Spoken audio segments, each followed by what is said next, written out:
তো আমি ইউরো মহোদয়ের দৃষ্টি আকর্ষণ করে বলবো এই বিষয়টা আপনি দেখবেন 95 কোন মামলা কোন দরখাস্ত এটা আসলে কি মিথ্যা? তো আমরা থানার যে ভূমিকা সেটা আমরা দেখতে চাই।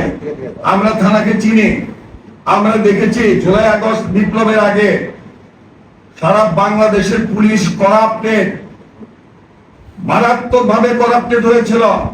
পুলিশ অন্যায় ভাবে মানুষকে মেরেছে, হত্যা করেছে, গুম করেছে, খুন করেছে। তার ফলে পুলিশের ইমেজ কোথায় গিয়ে ঠেকেছিল? 5 আগস্ট আমরা এই ধনবাড়ি থানায় দেখেছি পুলিশ নেই, সব চলে গেছে, কোন অফিসার নেই। ওসি সাহেব কোন রকমে একটা জায়গায় বসে তিনি অবস্থান করছিলেন। সেদিন উনি আমাদেরকে ডেকেছিলেন, আমরা তার পাশে গিয়ে দাঁড়িয়েছিলাম এবং বলেছিলাম আপনি আপনার থানার সমস্ত অফিসারদেরকে টেলিফোনে ডাকেন, যারা ফোর্স আছে তাদেরকে ডাকেন। আমরা কমপক্ষে 1 সপ্তাহ আপনার যারা সহকর্মী আছে তাদের খাবার দাবারের ব্যবস্থা করব। পুলিশ আমাদের নিরাপত্তা দিবে, আমরাও পুলিশকে নিরাপত্তা দিব। পুলিশকে আমরা নিরাপত্তা দিয়েছি।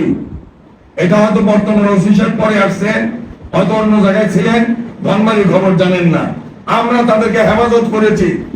পুলিশ ওসি যেখানে গিয়েছে, আমরা সিভিল গণতান্ত্রিক দেশ, সিভিল মানুষ মূল্যহীন না, আমাদেরকেও ডাকছে, আমরা সঙ্গে গেছি। সাংবাদিক ভাইরা পুলিশের মতো ভূমিকা পালন করে সঙ্গে সঙ্গে গিয়েছেন। আপনি আছেন আজকে, আপনি বেশি দিন থাকবেন না, হয়তো আজকে আছেন, কিছুদিনের মধ্যে আপনি চলে যেতে পারেন।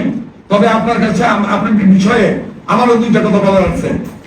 আপনি যদি মনে করেন যে আপনি একাই যথেষ্ট, ধনবাড়ি উপজেলায়, ধনবাড়ি থানায় আপনি অল ইন অল নন, আপনার মধ্যে এসপি সাহেব আছেন, স্বরাষ্ট্র উপদেষ্টা আছেন। ধনবাড়ি মানুষ স্বরাষ্ট্র উপদেষ্টার কাছে যাওয়ার মতো যোগ্যতা রাখে। কোন লোক কোন কথা বললে আপনি শুনতে চান না।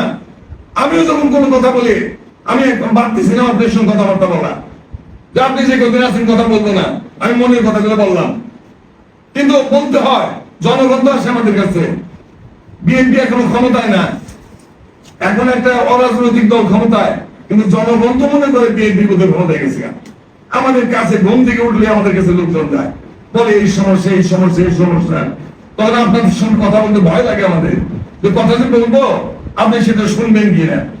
আর যে কোনো কথা বললে আপনি আগে মামলা দিতে বলেন।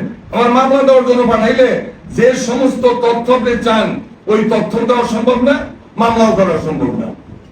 আপনাকে অনুরোধ করবো, আপনি যে কদিন আছেন আমাদেরকে এত একটা বোকা মনে করেন না, এত দুর্বল মনে করেন না।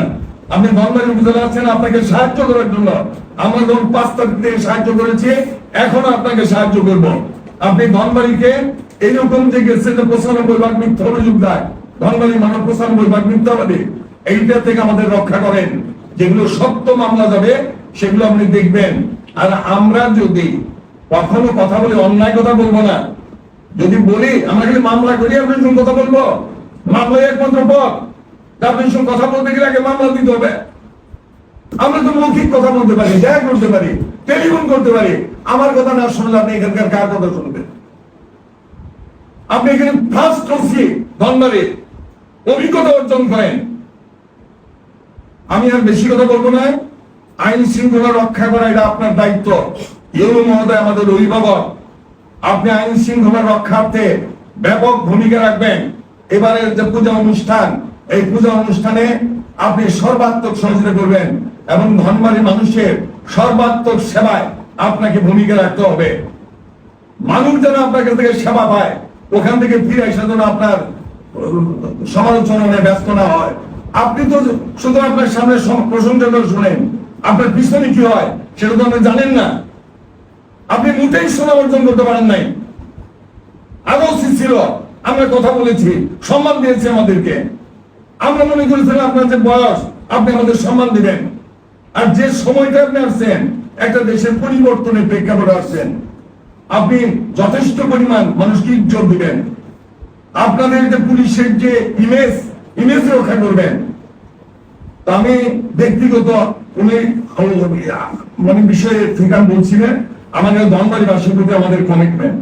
ধনবাড়িতে আমরা রাজনীতি করি, আমরা ধনবাড়ি মানুষের চলে, ধনবাড়ি মানুষের ভালোর জন্য আমরা সর্বক্ষণ কাজ করি।